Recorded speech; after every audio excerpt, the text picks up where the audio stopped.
안녕하세요. 엔타임 강사 연입니다.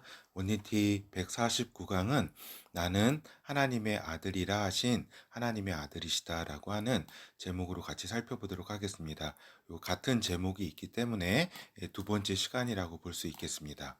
근데 우리 그 예수라고 하는 인물을 이제 하나님의 아들이라고 이렇게 그 자신께서는 이렇게 말씀을 분명히 하셨는데, 이러한 이제 사실을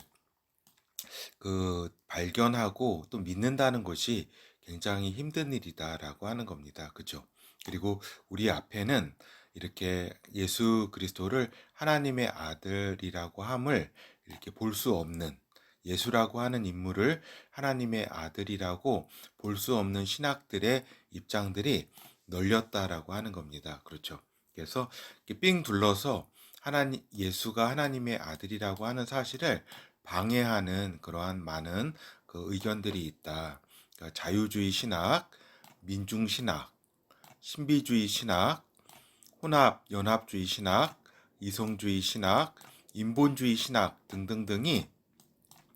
등등등이 예수 그리스도를 하나님의 아들, 예수라고 하는 인물을 하나님의 아들로 우리가 발견하고 그를 믿는 데 있어서 엄청난 이러한 방해하는 이러한 이제 신학이라는 이름을 이렇게 가지고 있으나, 이렇게 실상은 예수 그리스도를 하나님의 아들이라고 하는 사실을 발견하지 못하게 하는 그러한 역할을 하는 것들이다라고 하는 겁니다. 그렇죠. 자유주의 신학이 뭐예요? 자기의 의를 강조하면서 구원에 있어서 자기의 의를 강조하는 거 아니에요. 그죠? 그 민중주의 신학이 뭐예요? 어떤 실천, 선한 일을 하고 이렇게 모든 것을 이렇게 계급주의 관점에서 바라보고 하는 신학이잖아요. 그렇죠? 신비주의 신학, 이게 뭐예요?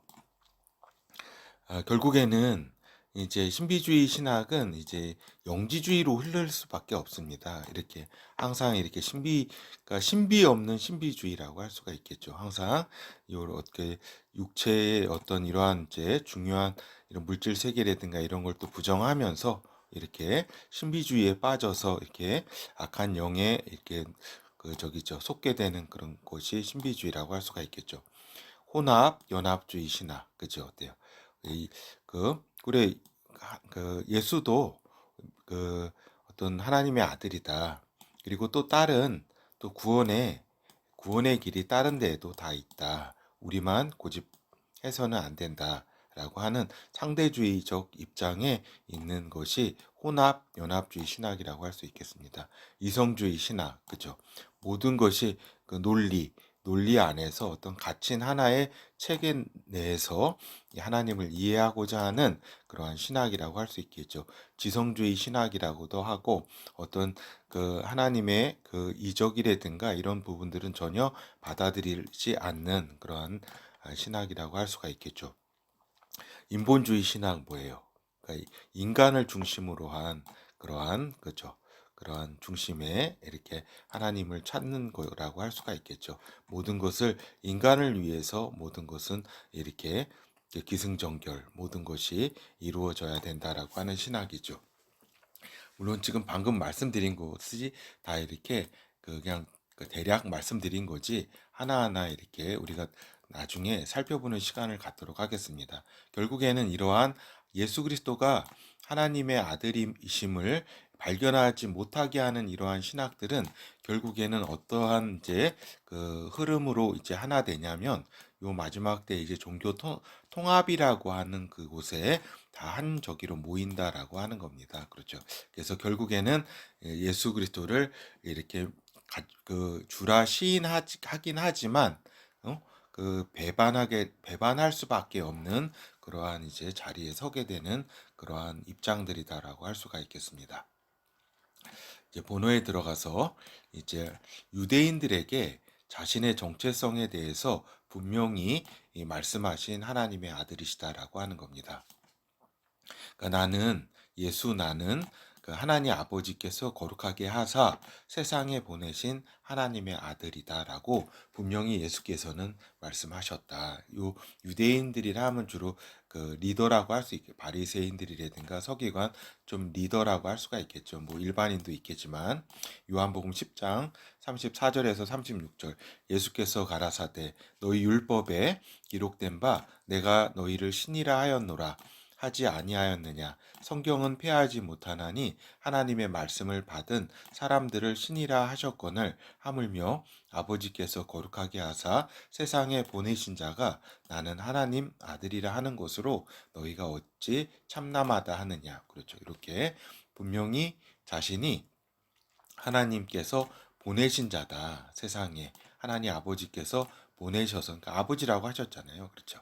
아버지께서 보내셨다. 거룩하게 하셔서 보낸 하나님의 아들이다라고 분명히 말씀을 하셨다라고 하는 겁니다. 그렇죠. 그리고 또한 대제사장 앞에서 자신의 정체성을 이렇게 분명히 말씀하신 하나님 아들이시다라고 하는 겁니다.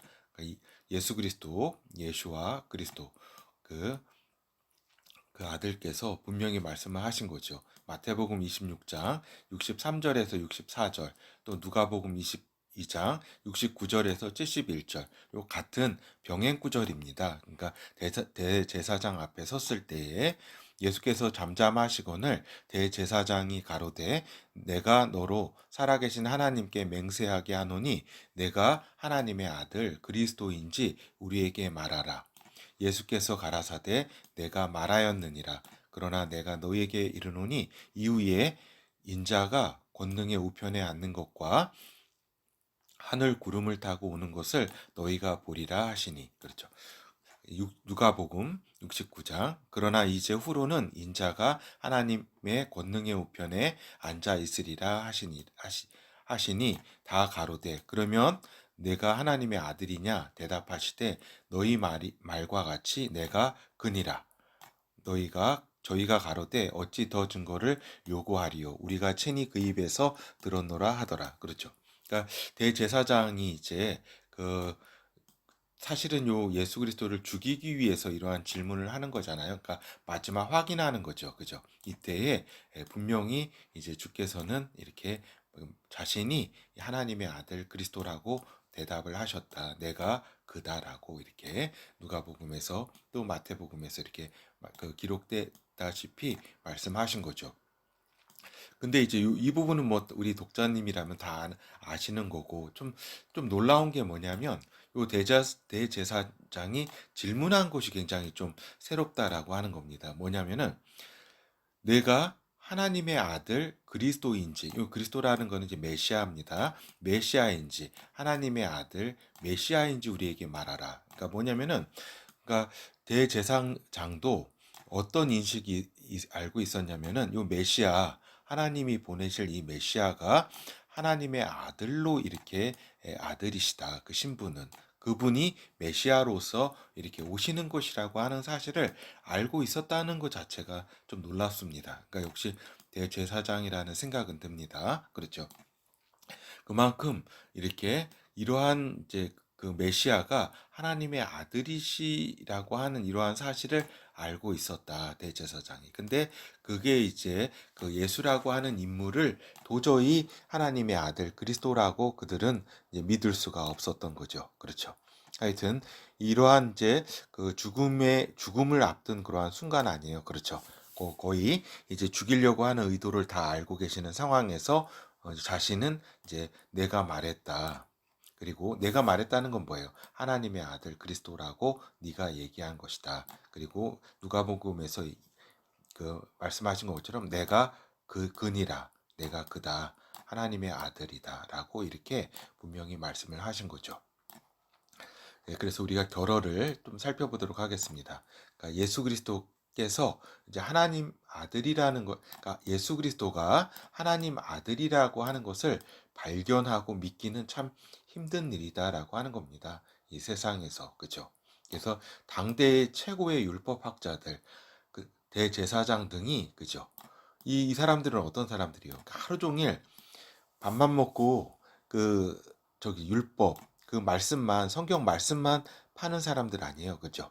항상, 그죠? 그 사람이 막상 메시아 하나님의 아들이 왔을 때 발견하지 못하고 또 믿지 않았다라고 하는 겁니다. 그렇죠? 그러니까 이것이 이 사실이 굉장히 시사하는 바가 큽니다. 그죠? 우리 종교인들이 많이 있습니다. 항상 이렇게 성경 연구하고 성경 보고 성경 가리키고 이러한 사람들이 있지만 그 사람들이 지금 다 어디에 빠져 있어요?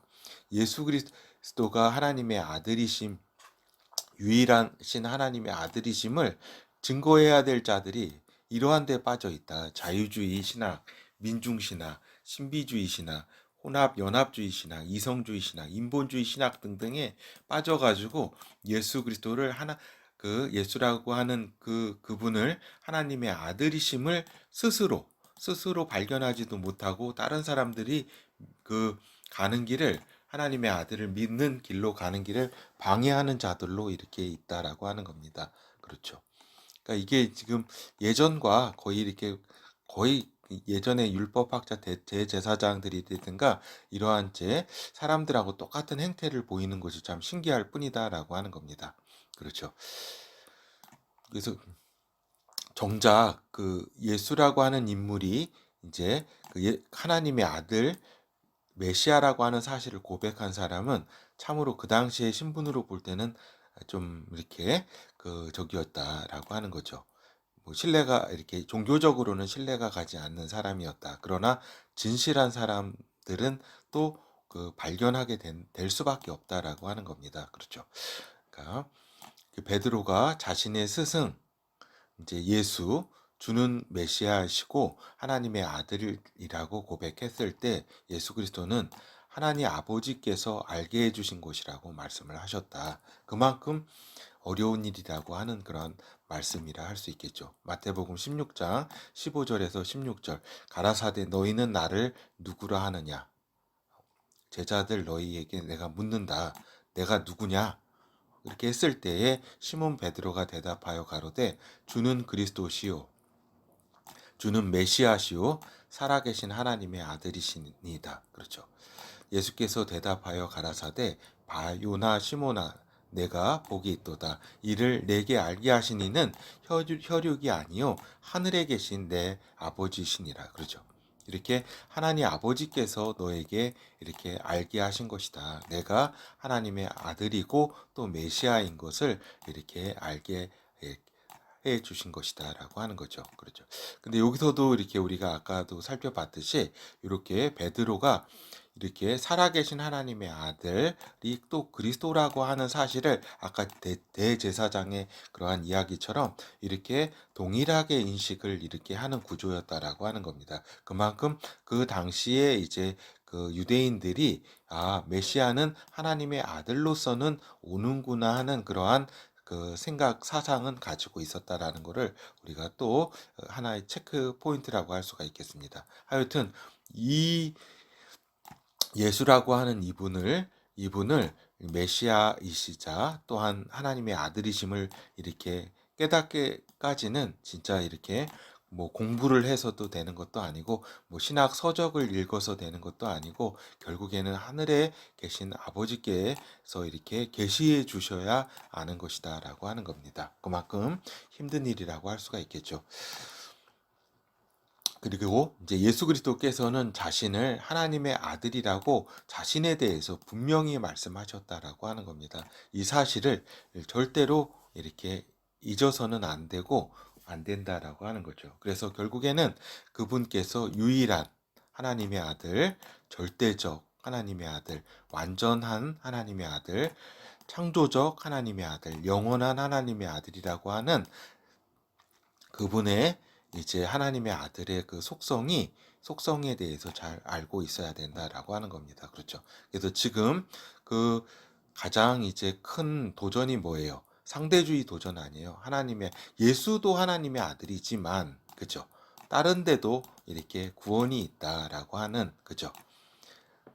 그리고 뉴에이지 사상이 뭐예요? 내가 하나님의 아들이 될 수 있다라고 하는 그러한 이제 사단의 사상 아니에요. 그죠? 이러한 것을 분명히 우리가 알기 위해서는 이러한 이제 하나님의 아들 예수 그리스도에 대한 유일하신 하나님의 아들이시고 절대적인 하나님의 아들이시고 상대성 없는 상대적인 이게 아니라 절대적인 하나님의 아들이시다. 완전하신 하나님의 아들이시다. 창조적인 하나님의 아들, 영원하신 하나님의 아들이시다라고 하는 그러한 이제 분명한 신앙을 가지고 있어야지 거친 종교 통합의 파도를 우리가 이제 넘을 수 있다라고 하는 겁니다. 예, 감사합니다.